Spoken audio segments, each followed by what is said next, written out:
ñu tàmbalee ci affaire Assane Diouf. waaw affaire Assane Diouf mii waaye ngi nii joo xam ne y a un mois wala un peu plus d' un mois sénégalais yi ko xamoon bu dul quartier ba mu dëkk ca banlieue bu Dakar wala ña mu nekkaloon États-Unis bariwul ñu jékki-jékki rek gis ko à travers ay vidéo yu mu doon def ci Facebook ay live ni mu koy woowee di ko partagé ak ay ñu bari à travers le Sénégal xaw mi ngi ree partagé leen vidéo yi à travers le Sénégal ak le monde ñu xam ko ci lu gaaw Assane boobu am nu mu doon waxee moo di ne da doon wax loo xam ne mën nga jàpp ne information la wala ay dossiers yu mu xam la waaye li ci ëpp da koy accompagner ak ay saaga ñenn ñi doon ko seetaan ndax audace bi ñenn ñi doon ko seetaan parce que dañu yaakaaroon ne ñeme na wax ñoom lu ñu bëgg a wax te ñëwuñ ko wax ñeneen ñi doon ko seetaan parce que dañu gëm ne am na lu mu xam am na ay dossiers yu bari yoo xam ne Assane tudd na ko ci différentes vidéos yi nga xam ne def na ko à travers Facebook mais bi mu commencé dem bay saaga njiitu réew mi saaga soxnaam saaga yenn ci kilifa yi réew mi daanaka ñi mu bàyyi bariwul am na si ñoo xam ne moom dafa leen tànnalal boppam di leen wax li mu leen di wax alors moom Assane moomu ñu xëy suba rek ñu ne policiers américains yi teg nañ ko loxo ñu ne dañ ko tegal loxo ñu ne état wu Sénégal moom moo leen bind ne leen Assane dafay def apologie du terrorisme maanaam day woote te xirtal nit ñi ngir ñu jóg def terrorisme wala boog day jàppale koo xam ne dañ ko jàpp ci terrorisme information yi ñu njëkkoon jot mooy loolu lañ ko jàppee bi ñu ko policiers américains yi jàppee FBI la ñu waxoon ne moo ko jàpp mais ci heure yi ci topp rek FBI génn ci loxoom jébbal ko la police de l'immigration américaine ñooñu géré wuñu affaire terrorisme ñoo affaire kuy dugg ci territoire américain ku fay génn la ñuy géré alors ñu bari ne Assane bu defee 16 ans États-Unis te jàppuñu ko ndax loolu bu ñu ko jàppee c'est parce que état wu Sénégal am na lu mu ci joué mais en tout cas jàpp nañ ko bu ñu ko jàppee enquête ko effectivement ne ñoo dafa nekk sur leur territoire de manière illégale maanaam këyit yi ko waroon a may mu mën a nekk sur le territoire américain Assane amu ko ñu ne kon dañ koy rapatrier am na ñu wax ne dañ ko rapatrier parce que dañ ko jiiñ acte d'agression may fàttali ne communiqué bi gouvernement wu Sénégal def pour annoncer ne am na ay doomu Sénégal yu jóge États-Unis ñëw 16 lañ ak Assane muy 17 dañ wax ne ñenn ñi dañ leen a rapatrier parce que dañ fa nekk de manière illégale ñeneen ñi dañ leen a rapatrier parce que ay cas d'agression maanaam dañu agressé ñu ne Assane bokk na ci li ñu koy jiiñ mais quoi qu'il en soit Assane moomulee am na ay dossiers yoo xam ne tudd na ko rek ñu jatan ko jàpp indi Sénégal bu ñu ko indee Sénégal ñu bari man day bokkoon naa ci ñu yaakaaroon ne Assane moom teg tànkam Sénégal moo tee mu dem Rebeuss parce que li mu yëkkati ci ay kàddu jëmale ko ci njiitu réew mi jëmale ko ci ñenn ci réew mi loolu ku ko defoon ci réew mi tey Rebeuss mooy sa kër mais Assane def na ko bu mu ñibbisee ñu jàpp ko yóbbu division des investigations criminelles ñu ne dañ ko entendre sous le régime maanaam koo xam ne teg nañ la loxo di la laaj man nañ la entendre sous le régime du témoin par exemple woo ma pour ma ñëw témoigner ci dara mais moom dañ ko jàpp teg ko loxo ñëw di ko laaj ci laaj yooyu li ci journaux yi wax moo di ne Assane bi mu jàkkaarloo alkaati yi dafa assumer li tubaab yi wax assumer maanaam lépp loo xam ne moom waxoon na ko ci vidéo yi dafa nangu ne moo ko wax expliquer lan moo tax mu wax ko expliquer également que ni moom réew mi mu nekkoon di ko fa wax saaga fa président du délit c'est rien du tout bokk na ci liñ di presse apporté mais en tout cas li ci doy waar mooy àllarba man bokk naa ci ñi jël sama téléphone woo avocat muy maître El Hadj Diouf ma koy nuyu au passage waxtaan ak moom sur le cas Assane Diouf dans un premier temps li ma ci wax mooy du ma wax ci kaawu Assane Diouf tant que gisuma ak sama bët dossier bi pour xam li ñu koy toppee parce que kenn waxul lu ñu koy toppee parfait mu toog ba ci digg bëccëg gi moom l'avocat mu waxaat ma ne ma le commissaire de la DIC woo na ko ne ko mën na ñëw gis client am na ñu ne dans un premier temps Assane moo ne woon bëggul avocat dem ba ci biir mu ne Diouf am na ñu joxe version am na ñu ne c'est normal bu la commissaire de entendre jusqu'à un certain niveau mu woo sa avocat mu ñëw en tout cas woo nañ ko mu ñëw bi mu ñëwee moom Me El Hadji Diouf gisee ak Assane ci lu yàggul na après mu génn bi mu génnee def déclaration moo di ne Assane dafa jàpp ne moom dañ ko séquestré maanaam dañ ko jàpp ci lu ñu tegul yoon wax ne teg nañ ko lu ñu mën a tuddee torture mënate ko yeew ko et cetera en tout cas am na wax yoo teg ci ne Assane m'a dit boo gisee dans les journaux partout ils ont écrit Assane m'a dit ak 3 points de suspension lan la ma Assane wax moo di ne xam na loo xam ne bu mën na ko wax quoi qu'il en soit ñu nekk ñu woon ci audience am ak maître El Hadji Diouf donc foofu lañ ci mën a yem mais li doy waar moo di ne dañu toog ba minuit jàpp 1h du matin ñu ne Assane bàyyi nañ ko lu tax ñu bàyyi ko ñu ne sur ordre du procureur de la République procureur bokkoon na ci ñi Assane doon saaga ñu bàyyi ko ba pare alkaati yi nuñ koy waxee alkaati yi nuñ koy waxee escorté ko nee nañ pour sécurité am la xam naa ñi ko am bariwul escorté ko yóbbu ko mu gis fameem après mu dugg ci oto wu Maître El Hadji Diouf avocat boobu lañ ko gëj a teg bët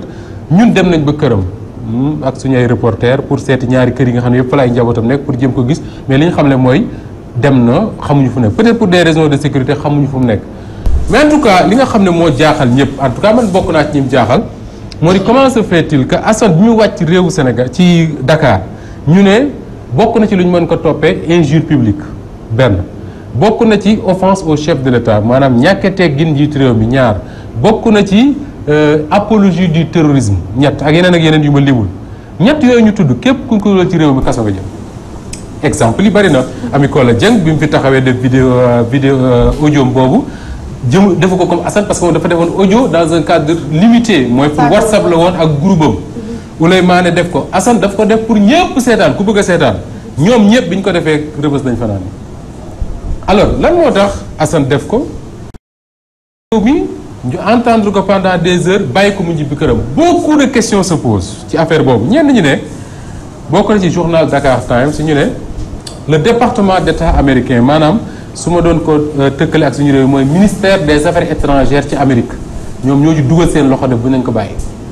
version la boo xam ne je ne l'ai pas vérifié ñeneen ñi ne état wu Sénégal moo bëggoon a wane grandeur am maanaam xam ne moom matam yegg na ci ay affaires yu ñàkk fayda yooyu ñuy bañ see sonal seen bopp bàyyi ko mu ñibbi day saaga nañ ko bàyyi am na ñu waxee noonu am na ñu ne nag Assane mii dañ ko bàyyi parce que am na lu mu xam te buñ deful ndànk mu wax muy ñetti version yoo xam ne bokkul mais quoi qu'il en soit le département d'État américain su fekkee ne ñoom ñoo def pression pour ñu libérer ko ñàkkal na solo la justice au Sénégal muy benn su fekkee ne dañoo xam ne état wu Sénégal moo ci bëgg moo wane grandeur am moo tax ñu libéré ko bañ ko sonal wane saaga yi du pour ñoom du dara mais ma ne je suis désolé état wu Sénégal bi fi Ouleymane saaga bi ñu ko fi jiiñee montage vidéo boobu kaso la dem bi fi Penda Ba saaga kaso la dem bi fi Ami Kola Dieng waxee waxam yooyu kaso la dem donc cet état là diggante ñoom Ouleymane ak Assane lan moo fi soppeeku pour que état bi di wane grandeur c'est une question en tout cas muy mbir moo xam ne mu doy waar la y a beaucoup de choses peut-être ni ko journaliste yi waxee l'avenir nous édifiera mais kaawu Assane c'est un cas qui intrigue beaucoup de personnes beaucoup de personnes parce que lire naa ci journal Libération pour le nommer mu wax ne Libération c'est une décision qui a été prise au sommet de l'État le sommet de l'État c'est pas 3 personnes c'est le chef de l'État su fekkee ne moom moo décidé bàyyi ko lu nar a compliqué muy rek indi dara ma jaanale ci loolu moo di ne dafay baax ci réew mi ñi ñuy jiite ñu comprendre ne Sénégalais dañu am droit à l'information am na certains dossiers yoo xam dañu ci am droit xam nu mu demee procureur yenn saa ñu jàpp ni mu def conférence de presse wax ne dossier bi lii ak lii la fii lañ ci toll bi ñu jàppee Khalifa Sall noonu la ko defee def conférence de presse booy jinnee def nañ fi conférence de presse wax fi ak yeneen dossier mais daf ci am dossiers yoo xam ne Sénégalais ils ont le droit de savoir ñu wax leen ne Assane mii lii ak lii moo tax mais bàyyi ku nekk di spéculer ku nekk di wax lu la neex mën na indi lu nekk d'ailleurs loolu moo tax tey jii ma doon wax sànq ci suba ne dama jàpp ne léegi saaga épidémie la ci Sénégal day wàllante net bi foo tijji gis waaju taxaw wala soxna su taxaw di saaga mais loolu dafa jot état bi wax ñu qu'est-ce qui se passe lan la ci nar a jëf mu ñu indiwaat ci affaire Karim Wade guddi 1h du matin lañ ko yóbbul dig def astafurlah prison defal ko passeport ak la ca war a def yëpp bukkal ko ci jet privé yóbbu mu dem ba léegi état wu Sénégal taxawul expliquer Sénégalais yi qu'est-ce qui s'est passé kenn xamu ko donc yenn yi nag les gens ont le droit de savoir te bu ñu xamul lu mën na jur lu nekk parce que nit lu mu xamul rek da ciy dem ak noo xam ne xëy na du di gën. man Moustapha dama yaakaar ne grandeur bi nga wax sànq. bu état Sénégal boobu moom mën nañ koo écarter. ndax bokkul ci grandeur. ndax bu fekkoon ne grandeur. Sénégal. kon dinañu tànqamlu li nga xamante ne moom la doon def États-Unis du ñu bind sax naan wàllu apologie du terrorisme lañ koy toppee ba koy dipot muy ñëw Sénégal. kon boobu moom mun nañ koo écarter. lu tax fi mu nekk nii nag ñëpp a jug di saaga mooy réaction bi nga xamante ne nguur gi am na ko ci cas Assane Diouf bi.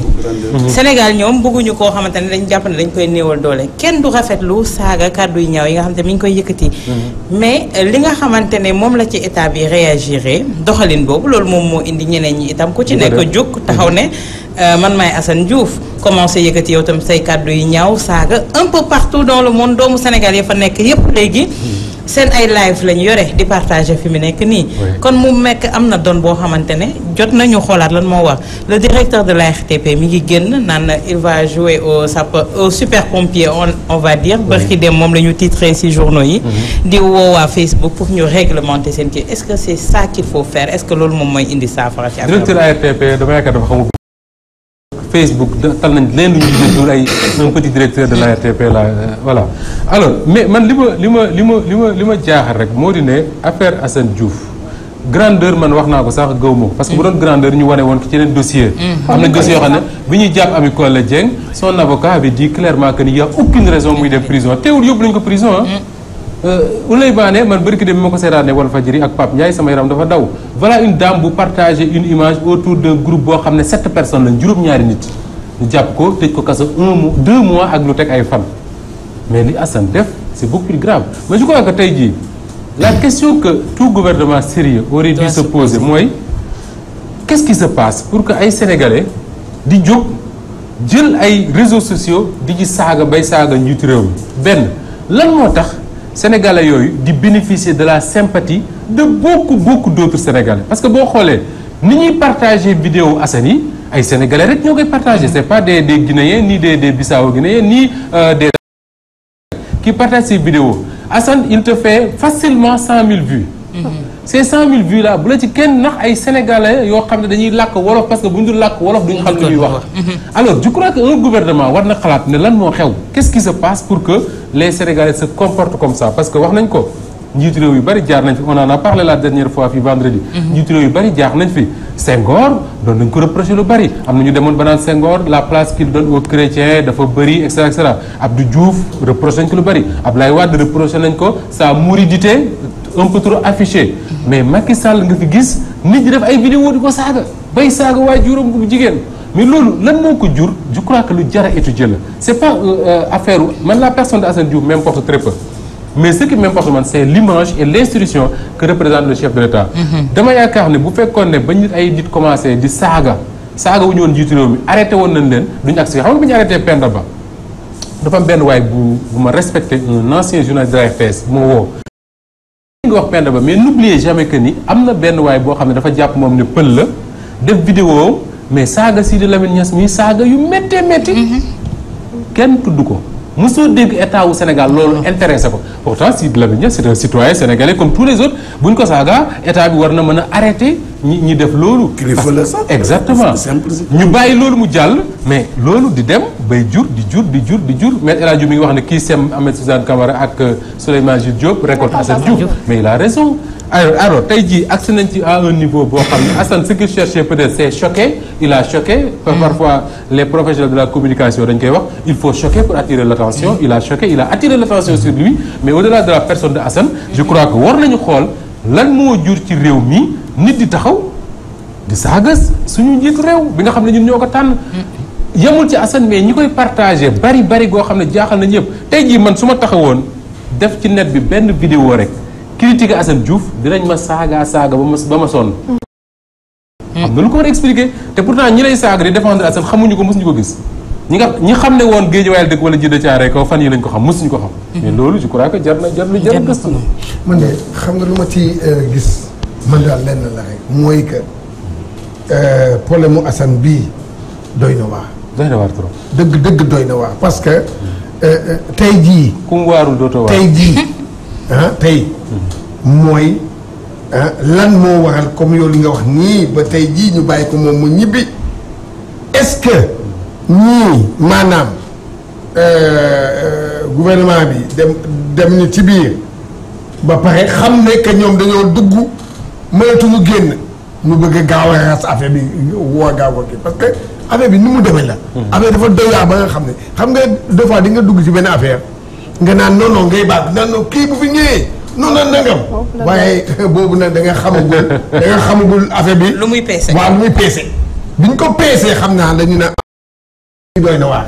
man noonu rek daa ko gisee man boobu sama opinion. dama gis ne que kii. peese nañ ko xam ne diis na lool seen loxo xamatuñ kii la ñoom ñu naan nag dina xoolal nañ jéem a négocier. est-ce que nekkuñu suuf di négocier ak. am na ñu ne peut-être le pouvoir dafa bëgg a poser stratégie mooy libérer ko bàyyi ko mu dem pour ñu xam ne état topp ko mais bul fàtte ne Assane saagawuloon rek état saaga na ay privé des personnalités privées. Youssou Ndour saaga na ko. Cheikh Béthio Thioune ñeneen ñu ne est-ce que état bi mënul compter ci ñooñ pour ñu porter plainte ñu dem jàpp Assane su ko defee ñu ne c'est une affaire entre Assane et un autre Sénégalais et non entre Assane ak l'état du Sénégal. Quoi qu'il en soit les stratégies les subterfuges loolu warul nekk ci affaire justice ci clarté lay dox. ma jeexal ci leen rek moo di ne ce qui est intéressant encore une fois je le répète ce n'est pas la personne de Assane Diouf mais Fatouche mi ngi wax léegi war antenne que ni bi mu ñibbisee seen koñ y avait beaucoup de gens qui l'attendaient. 16 ans la nit ñi am sympathie ñi dëkk ak moom parce que gisaguma ko dëkk moom di ko critiquer am sympathie ci moom malgré li mu def yëpp lan moo ko jur am na ñu ne day drogué wu am na ñu ne day mandi mais malgré tout ça il a la sympathie de beaucoup de Sénégalais lan moo ko waral parce que xëy na dañoo perte ay repères xamatuñ lu ñu bëgg ba waa ju jóg Ndiaga Ndiaye bu jóg ñu ne mën nañ ko jàppale nit ku baax la li muy def guerrier la affaire yooyu je ne sais pas est-ce que c'est parce que sénégalais yi dañu contre le pouvoir contre goo xam ne ku leen ko saagaal ñu jël je ne sais pas mais loolu c'est des questions que le pouvoir doit se poser et y apporter des réponses et puis le plus important Cheikh mooy ñu wax ñu li ngay wax nii naan xëy na dañ ko peese mu diis ak yëpp mais loolu nañ wax parce que la police a fait am na par différentes sources police xam leen ne kenn torturé wu ko kenn defu ko dara il a été bien traité et tout mais tey jii le procureur de la République mais mën na wax ne Assane maa demandé woon bu wàccee aéroport nañ ko jàpp déglu ko mais mosuma demande nañ ko arrêté bu ñu ko dégloo bàyyi ko mu dem au moins que sénégalais yi xam version officielle ku nekk nga dem ci nu loo neexee. dafa juste Assane weddiwul benn yoon donc moom am na fu sukkandiku daal dëgër na. parce que li leer mooy ñu bari am na sax suñu ay confrères xëy ñoo xam ne bu leen jàppee yóbbu leen ci kanam alkaati yi ñu weddi. ne waxuma lii laa bëggoon wax politiciens yu bari fii. am nañu jàpp yóbbu leen ci alkaati yi politiciens yi surtout ñu ne waxee mu ko am na benn politicien bu fi toogoon fii ne defe naa mooy président assemblée léegi ne Wade moo sàcc xaw ma ñaata milliards xaw ma di ko Wade menacé ne nuñ da koy yóbbu kaso mu ne waxuma ko yooyu bari na mais Assane Diouf c'est quelqu'un boo xam ne d'après les journaux yi bind c'est des journaux sérieux qui l'ont écrit que ni ba mu demee ci kanamu enquêteurs yi def na leen li ngeen seetaan yëpp man maa ko wax assumé ko dafa juste une question légèreté bi nga xamante ne tey moom la ñu déporté Assane indi ko fii tey ni ñu ko waxee service xawma lan américain yi dugal ci seen loxo kii ni mel est-ce que loolu itam du anéantir suñu diplomatie est-ce que tey Sénégal dootul duñ ko xoolee benn bët bi feel ko ci affaire yu ndaw yi nga xamante ne tey mën na yàq diplomatie te diplomatie c'est benn niveau boo xamante ne niveau bu xaay la justement loolu tey jii moo war a nekk je crois que chantier premier bu diplomate sénégalais yi moo di ne tudd nañ doomu Sénégal ci wàllu terrorisme jële ko Amérique indi ko fii wax naa la fii ne la Amérique jël nañ juróom-ñaari réew ay réewu jullit Donald Trump moo ko décidé woon benn juge américain opposé wu ci ne du fi amee mais en tout cas jël na juróom-ñaari réewu jullit Iran ci la bokk Irak ci la bokk Somalie ci la bokk Soudan ci la bokk Libye ci la bokk Syrie ci la bokk ak peut-être benn réew bu ma teewluwul comme ça je crois que Yémen ci la bokk. ñoo xam ne dañu jàpp ne foofu ay réew la yoo xam ne ñu fay jóge ay terroristes lañ ñu ne dootuñu dugg Amérique donc bu état wu Sénégal demee ba tudd doomam ci loolu. bu ñu deful ndànk américains yi mën nañu xool neneen lu ñu xoolewul woon donc y a un travail de communication à faire à ce niveau là. moo tax ma ne il faut que état bi wax qu'est-ce qui s'est passé mais ndax bi ñu nee Abdoulaye Daouda Diallo moo bind américains yi accusé Assane de terrorisme wala d'apologie du terrorisme ba léegi y a aucun communiqué officiel qui dit que ne loolu amul. bu fekkee ne loolu am na y a un travail de communication à faire à ce niveau là beneen bi moo di ne awa man dama gis depuis quelque temps Sénégal dañ ci par groupe ñuy jëli États-Unis di indi par groupe man recevoir naa ci fii ci Walfadjri koo xam ne nee na ma bi muy dem Amérique Brésil la jaar jóge Brésil dem Mexique doxe Mexique traversé frontière bi dem États-Unis bi ñu demee États-Unis gars yi jàpp leen yóbbu leen ci ay centre mu ne ma centre yooyu da leen fay garder ay fan xool ba xam état wu Sénégal wala état bi ñu jógee prêt nañ pour ñu delloo si leen bu état bi ne leen duñ fi dellu si gars yi bàyyi leen ñu dem mën nañ nekk Amérique bu leen neexee s'ils ne sont pas des délinquants mën nañ leen fi bàyyi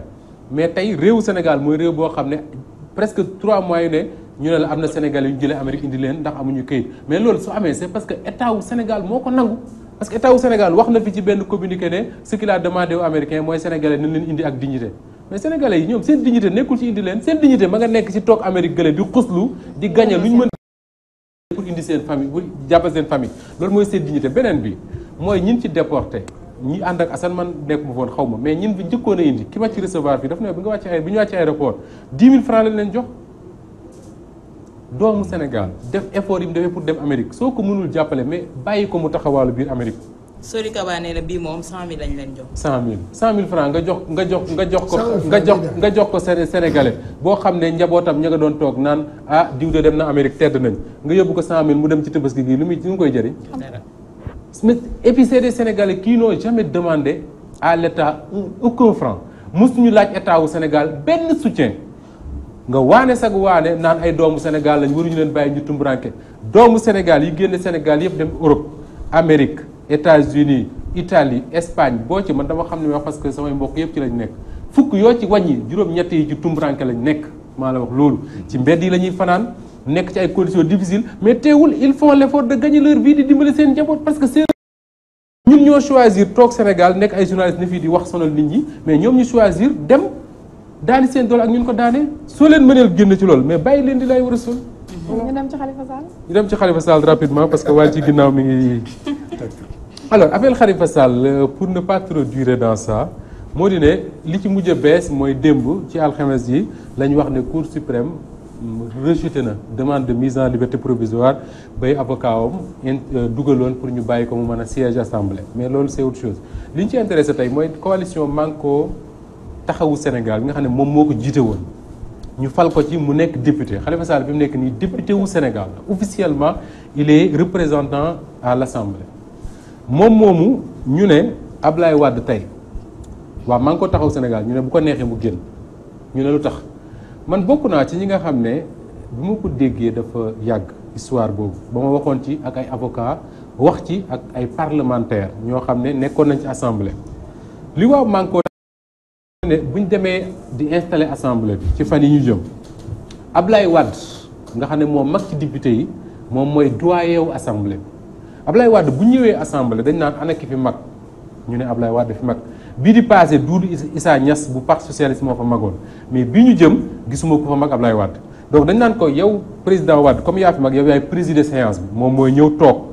su ñëwee toog moom mooy présider bañ fal président assemblée bu ñu falee président assemblée nag mu jóg dem toog ci place député ñu continuer président bi continuer présider ñu ne bu ñëwee toog dafay wax dañuy def lu ñuy wax appel nominatif c'est-à-dire que dañuy woote chaque député Cheikh Tidiane Gomis mu ne présent Fat Dia mu ne présent ba ñu jeex ñu ne Ablaye Wade su ko neexee waa Manko ñooy wax su ko neexee su ne Khalifa Ababacar Sall ñu ne absent ñu ne su ko neexee mën na ne nañ lever séance ba mu ñëw loolu lañ wax ñu ne su ko waxee assemblée bi dafay fa lay yem ba ñu jëli ko tant que ñëwul duñ départ alors waa Manko war na mën na loolu am na juriste yu ne mbir mi du demee noonu Wade amul droit bloquer les travaux de l'Assemblée parce que dafa am député bu absente parce que Assemblée souvent y a des députés qui s'absentent mais en tout cas xamaguñu beneen bi mooy man personnellement j'en ai discuté avec des responsables du PDS ñu ne ñu Ablaye Wade jëlagul décision dem Assemblée parce que wax na fi ne bëggul nekk député mais fi mu nekk ni Ablaye Wade officiellement député la fal nañ ko kenn mënu ci dara am na ñu ne jëlagul décision siéger maanaam su ko neexee bàyyi ba kii bi commencé mu bind lettre de démissionné na ñu jël ko suppléant mu remplacé ko mais dañ ne jëlagul décision ça veut dire que ni ça veut pas dire que du ko jël parce que waxoon nañ fi ne du fi jullee tabaski day dem France après mu ne fi lay jullee te bu fi jullee boo defu ndànk samedi di nga dajeek moom Massalikul Jinaan alors beneen bi mooy su fekkee ne Ablaye Wade accepté na dem présider séance bi lii ñu wax ni ku xam Ablaye Wade xam ne il est capable de le faire ba xool ba xam lan la koy jural mais nag dafay am lu ci am moo di ne ñooy appelé Ablaye Wade à la rescousse tey jii nii ba ñuy confectionner liste yi ba ñu leen waxee ne ñëw leen topp ci ginnaaw waa PDS bu Ablaye Wade dañoo bañoon. Ablaye Wade loolu mooy justifier d'ailleurs mu ñëw jiite liste partem dem campagne am 19 députés est-ce qu'il va le faire bu ñu dee installer assemblée je crois que su fekkee ne Wade accepté na siéger man bokk naa ci ñi gëm ne ñeme na ko te su ko defee dina jur coow assemblée dina jur jafe-jafe même bu fekkee ne dañu wax ne amu ci droit il est capable de le faire te su ko defee aussi blocage lay indi parce que il va falloir benn ñu convaincre Wade mu continuer séance bi sans Khalifa Sall wala boog ñu ne comme Wade moom nanguwul def ñu wuti beneen doyen d'âge mais doyen d'âge ci assemblée benn lay doon mooy ki fa mag te Wade moo fa mag su fekkee nangu na siège bu nangul siège nag ñu seet keneen koo xam ne muy affaire bu intéressant boo xam ne mën na nekk lu actualité daal bu fekkee ne Wade nangu na dem mais bon pour le moment waa PDS ñi nga xam ne man ñoom laa ci waxal nee nañ jëlagu ci décision. waaw comme que xam nga lan la Moussa Ba man boog li ma gis comme que dañ ko yóbbu ca prison ci loo xam ne yàgg nañ ko def fii Sénégal ñu ciy gëm kenn waxuti muy loo xam ne dañ ko tëj boo xam ne jaarul yoon maanaam affaire doole la waaw kon tam comme que loolu la affaire u jaxasoo la nañoon di affaire u jaxasoo rek na lépp jaxasoo. Wade moom de toute façon Cheikh li ma lay xamal mooy xaw ma ba xam dañ koy convaincre mu dem assemblée wala moom mooy jël décision dina dem mais bu fekkee dem na. am